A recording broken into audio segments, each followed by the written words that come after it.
శ్రీ శ్రీ కేదారేశ్వర స్వామివారి దేవస్థానంలో ఈరోజు కార్తీక మాస చివరి సోమవారం సందర్భంగా ప్రాతకాలం అనగా స్వామివారికి ఉదయం 4 గంటల దగ్గర నుండే మహాన్యాసపూర్వక ఏకాదశ రుద్రాభిషేకం మరియు తదుపరి కార్యక్రమాలు అత్యంత వైభవపేతంగా జరుగుతున్నాయి.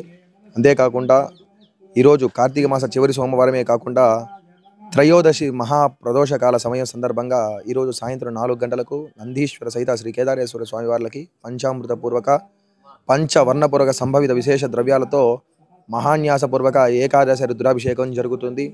అంతేకాకుండా రేపు మాస శివరాత్రి మంగళవారం మరియు మాస శివరాత్రి మహాపర్వదిన సందర్భంగా మహారుద్రాభిషేకం సాయంత్రం 4 గంటలకు మహారుద్రాభిషేకం అనగా దగ్గర 111 రుద్రాలతో స్వామివారికి అత్యంత వైభవోపేతంగా రుద్రాభిషేకం జరుగుతుంది. పంచామృతాలతో వివిధ రకాల ద్రవ్యాలతో అభిషేకం అత్యంత వైభవపేతంగా జరుగుతుంది.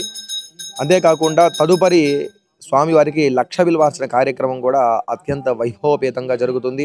అంతేకాకుండా గురువారం అమావాస్య పర్వదినం సందర్భంగా క్షేత్రపాలకుడైనటువంటి కాలభైరవేశ్వర స్వామివారికి పంచామృతాలతో సహిత తైలంతో అంటే నువ్వుల నూనెతో ఏకాదశ రుద్రాభిషేకం జరుగుతుంది.